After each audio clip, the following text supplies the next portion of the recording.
Hello दोस्तों, स्वागत है आपका इलेक्ट्रॉनिक्स फॉर यू पे। दोस्तों, इस वीडियो में मेरा टॉपिक है memory organisation of 8051 micro controller. ये बहुत इंपॉर्टेंट टॉपिक है। इसमें जो सब टॉपिक्स मैं कवर करने वाला हूँ ये है types of memory, program memory organisation और डेटा मेमोरी ऑर्गेनाइजेशन। दोस्तों, जैसे कि हमें पता है कि 8051 माइक्रो कंट्रोलर है, इसमें स्पेशली दो टाइप्स की मेमोरी रहती है। एक रहती है प्रोग्राम मेमोरी और दूसरी रहती है डेटा मेमोरी। देखिए, प्रोग्राम मेमोरी को हम शॉर्ट में रॉम कहेंगे और डेटा मेमोरी जो है इसको हम कहते हैं रैम। अब जैसे हमें पता है कि रोम जो है ये परमानेंट टाइप की मेमोरी है, इसीलिए हम कह सकते हैं कि प्रोग्राम मेमोरी परमानेंट मेमोरी है जो कि प्रोग्राम सेव करने के लिए हम इस्तेमाल करते हैं। अब आप सोचेंगे कि हमें प्रोग्राम के लिए रोम ही क्यों चाहिए, तो इसके पीछे का रीज़न है। देखिए, अगर ये जो प्रोग्राम मेमोरी रहती है इसमें हम प्रोग्राम स्टोर कर रहे हैं और अगर सडनली पावर ऑफ हो जाए, यानी हमारा जो भी डिवाइस है इसमें जो भी हम पावर लगा रहे हैं, मे बी थ्रू बैटरी और may be through DC supply, अगर ये चला जाएगा तो ऐसे केस में प्रोग्राम जो रहेगा वो स्टोर रहेगा, क्योंकि यहाँ पर प्रोग्राम हमने सेव किया है रोम में यानी प्रोग्राम मेमोरी में। और अगर यही प्रोग्राम हम रैम में सेव करते हैं तो ऐसे केस में वो प्रोग्राम डिलीट हो जाता है। अब सिंपली एग्जांपल कंसिडर कीजिए कि मोबाइल फ़ोन है और उसमें अगर बैटरी का पावर चला जाएगा यानी बैटरी 0% हो जाएगी, तो ऐसे केस में हो सकता है पूरे का पूरा जो ऑपरेटिंग सिस्टम है वो वहाँ पर से डिलीट हो जाए, क्योंकि वो परमानेंट मेमोरी में नहीं है, हमने अगर उसको रैम में सेव किया है तो।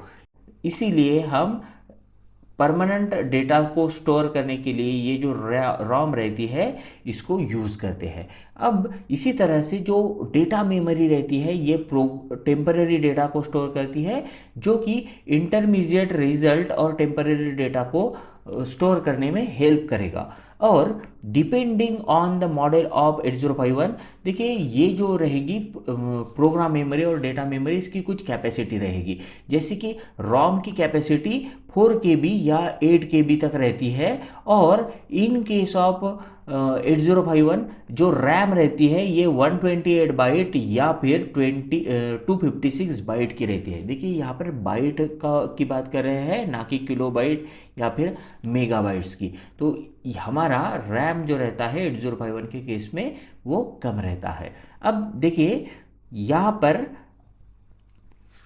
दोनों की दोनों जो मेमोरीज है यहाँ, यानी रैम या फिर रोम, इसको अगर मुझे बढ़ाना रहा तो ऐसे केस में मेरे पास 16 एड्रेसिंग बस है, यानी 16 एड्रेस लाइंस है। अगर मेरे पास 16 एड्रेस लाइंस है तो ऐसे केस में हमारा जो मैक्सिमम कैपेसिटी रहेगा, डेटा एड्रेसिंग कैपेसिटी, ये 2⁻16, ये देखिए 16 यहाँ पर आ जाएगा, ये हो जाता है 64 KB। इसीलिए मुझे जो मैक्सिमम रैम या फिर रोम में एक्सटर्नली कनेक्ट कर सकता हूँ ये रहेगी 64 KB की। और देखिए, इसी बेसिस पे हम मेमोरी ऑर्गेनाइजेशन जो है वो डिटेल में देखने वाले हैं।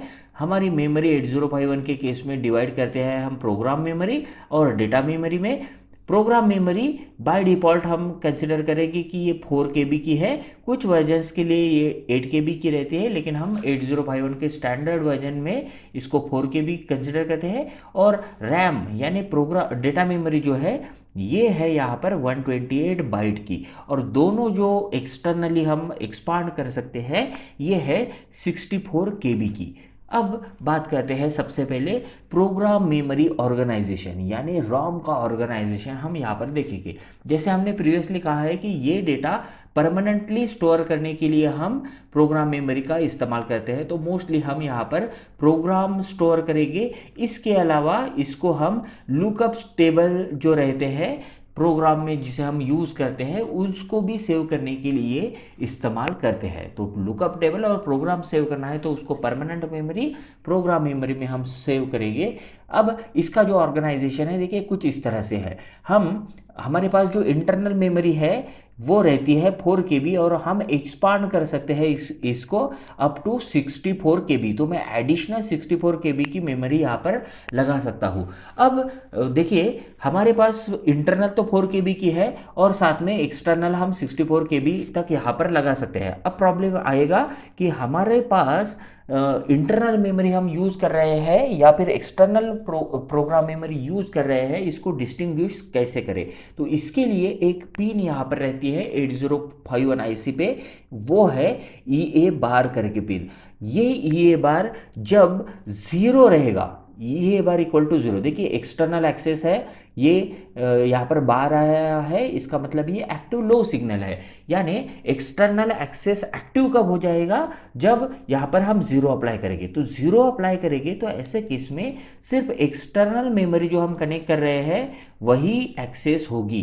जब ये बार इक्वल टू ज़ीरो रहेगा तब सिर्फ एक्सटर्नल मेमोरी एक्सेस होगी, और जब ये बार इक्वल टू 1 रहेगा ऐसे केस में प्रोग्राम जो है वो internal as well as external memory से रन होगा। यानी पहले वो इंटरनल मेमोरी यूज़ करेगा 4 KB की, और उसके बाद जो एक्सटर्नल मेमोरी है उसको हम यूज़ कर सकते हैं 8051 के केस में।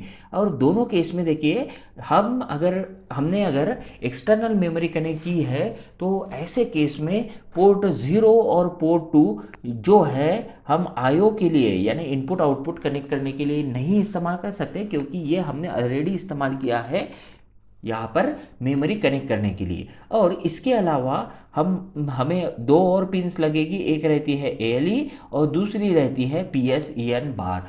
ये हम प्रोग्राम एक्सेस करने के लिए इस्तेमाल करते हैं। अब बात करेंगे डेटा मेमोरी ऑर्गेनाइजेशन के बारे में। डेटा मेमोरी यानी रैम, ये मोस्टली हम कंसिडर करते हैं कि 128 बाइट की है, लेकिन इसको एक्सपांड किया जाएगा तो ये 256 बाइट तक भी हो सकती है। अब देखिए besides RAM memory built in 8051 family includes many registers such as hardware counters, timers, input output ports, serial data buffers etcetera. देखिए यहाँ पर हम सिर्फ मेमोरी की भी बात नहीं कर रहे हैं, इसके अलावा कुछ रजिस्टर्स रहेंगे और कुछ स्पेशल फंक्शन रजिस्टर्स रहेंगे, जैसे कि IO पोर्ट्स हो गए, टाइमर्स काउंटर हो गए, सीरियल डेटा बफर्स हो गए। ये इनका भी डेटा अगर हमें स्टोर करना है तो उसको भी हम डेटा मेमोरी ही कहते हैं। तो ओवरऑल इसीलिए हमारे पास जो लोकेशंस रहते हैं ये रहते हैं 256 रैम लोकेशन। देखिए हमारी मेमोरी हम यहाँ पर कंसिडर कर रहे हैं कि 128 बाइट की है, लेकिन 128 बाइट ये हो जाएगा 00 से लेकर 7F तक। लेकिन हमारी जो मेमोरी यहाँ पर हम डेटा मेमोरी में ओवरऑल एक्सटर्नल रजिस्टर भी कंसिडर करेंगे तो ओवरऑल ये हो जाएगा 00 से लेकर FFH तक। FFH यानी ये 2⁸8 इक्वल टू 255 यहाँ पर होता है। 0 to 255 है ये बेसिकली। तो 256 लोकेशन टोटल यहाँ पर कवर हो रहे हैं।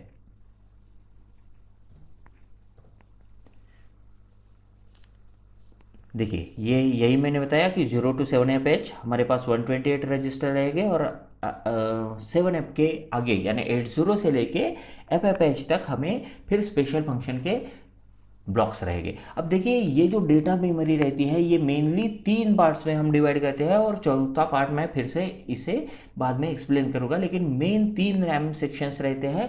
पहला जो सेक्शन है देखिए फर्स्ट ब्लॉक जो रहता है ये रहता है रजिस्टर बैंक्स का। रजिस्टर बैंक्स हमारे पास है टोटल 4 रजिस्टर बैंक रहते हैं। हर एक रजिस्टर बैंक में 8 रजिस्टर्स रहते हैं, और हर एक रजिस्टर के जो नाम है एक बैंक में का ये R0 से लेके R7 तक रहता है। इसको अगर ग्राफिकली देखा जाए तो कुछ इस तरह से देखा जाएगा। देखिए बैंक 0, बैंक 1, बैंक 2 और बैंक 3, इस तरह से हमारे पास 4 बैंक्स हैं।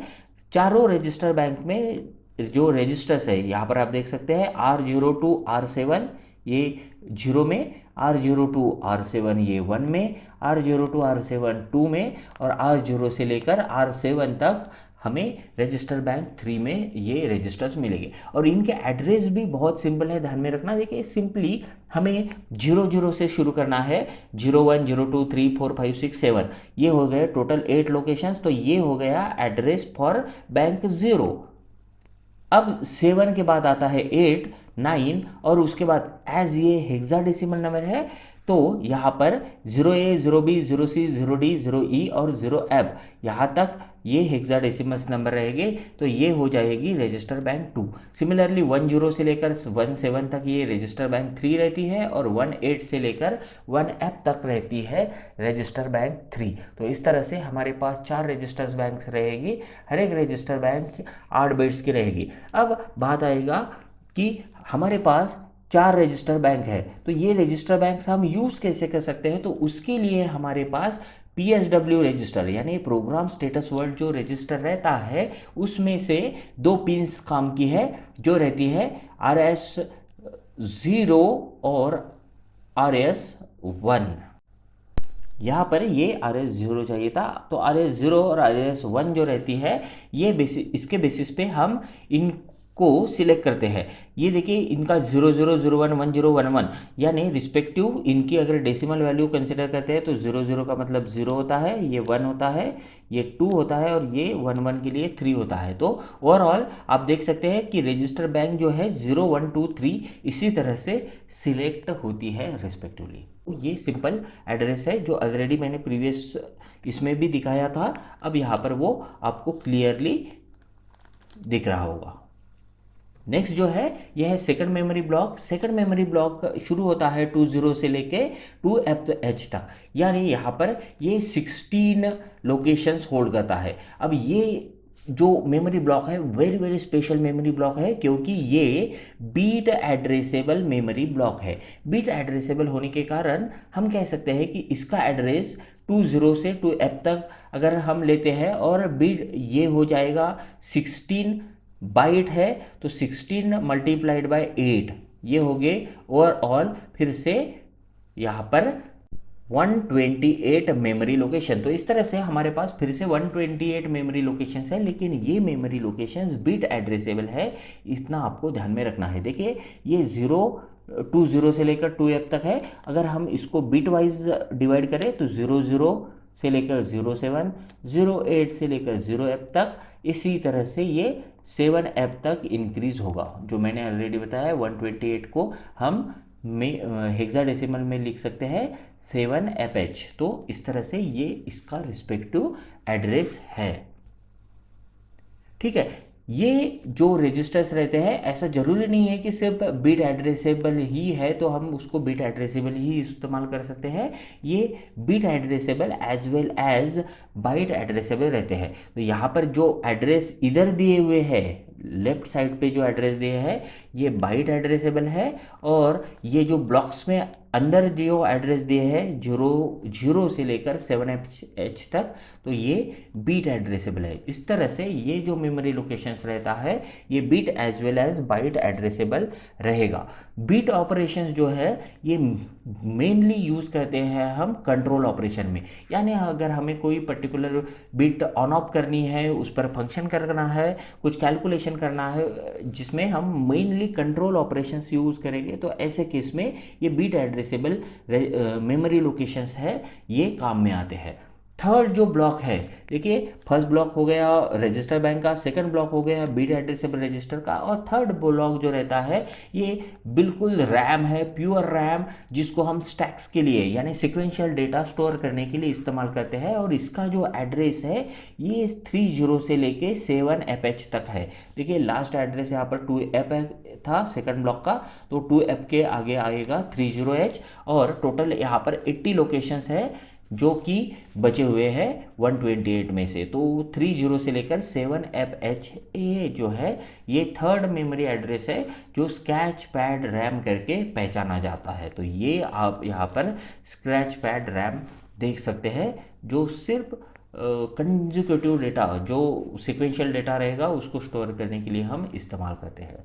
अब बात करते हैं नेक्स्ट पार्ट्स की, जो कि है SFR का फुल फॉर्म है स्पेशल फंक्शन रजिस्टर्स। तो स्पेशल फंक्शन रजिस्टर यानी ऐसे रजिस्टर जो मेनली हमें 8051 को कंट्रोल करने में हेल्प करते हैं। कंट्रोल उसके टाइमर्स कंट्रोल करेंगे, उसका स्पीड कंट्रोल करेंगे, या फिर सीरियल कम्युनिकेशन का कंट्रोल करेंगे, इंटरप्ट कंट्रोल्स जो रहते हैं, ये सभी रजिस्टर्स जो रहते हैं ये स्पेशल फंक्शन रजिस्टर के कैटेगरी में आते हैं।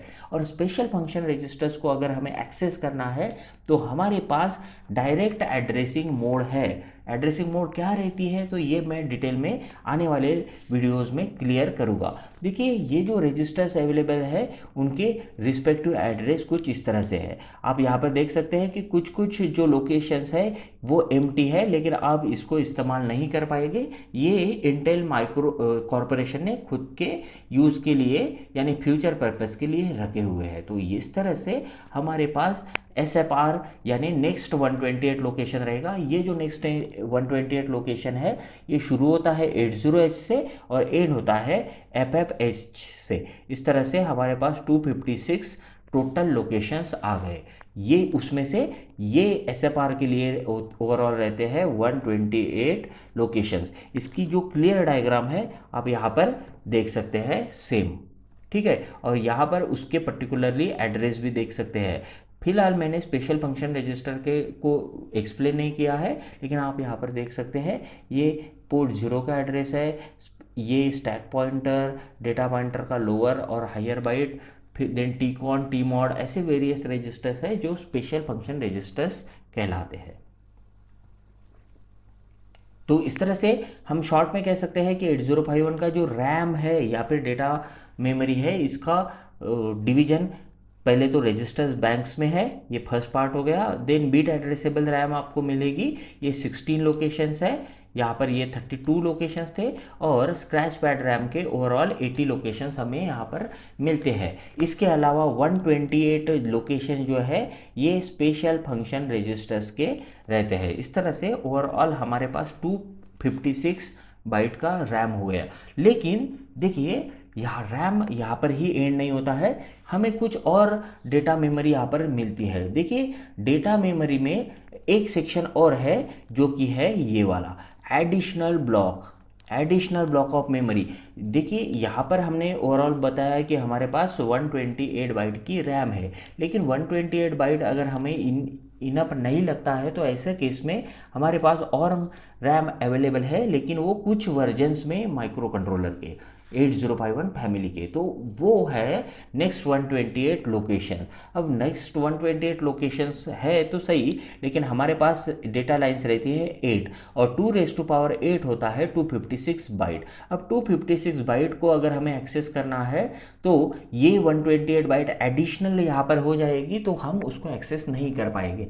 इसीलिए उसको एक्सेस करने के लिए यहाँ पर ट्रिक का इस्तेमाल किया है। और ये जो ट्रिक है ये वेरी स्पेशल है। देखिए कैसे, अगर मुझे SFR यानी स्पेशल फंक्शन रजिस्टर को एक्सेस करना है तो ऐसे केस में हम यहाँ पर इस्तेमाल करते हैं एड्रेसिंग मोड। कौन सा एड्रेसिंग मोड? तो सिंपली डायरेक्ट एड्रेसिंग मोड। और अगर ये जो एडिशनल रैम है 128 लोकेशंस की, इसको हमें इस्तेमाल करना है तो ऐसे केस में हम इस्तेमाल करते हैं इनडायरेक्ट एड्रेसिंग मोड। तो इस तरह से ओवरऑल ये हो गया मेमोरी ऑर्गेनाइजेशन। लेक्चर थोड़ा बड़ा था जिसमें स्पेशली हमने पहले कवर किया था कि प्रोग्राम मेमोरी ऑर्गेनाइजेशन, और उसके बाद हमने कवर किया है डेटा मेमोरी ऑर्गेनाइजेशन। दोस्तों आपको वीडियो अच्छा लगा तो लाइक कीजिए और अपने दोस्तों के साथ शेयर कीजिए। और अगर आपको कोई डाउट है तो आप कमेंट सेक्शन में जाकर वहाँ पर कमेंट कर सकते हैं। अगर चैनल आपने अभी तक सब्सक्राइब नहीं किया है तो प्लीज़ सब्सक्राइब कर दीजिए। Thank you.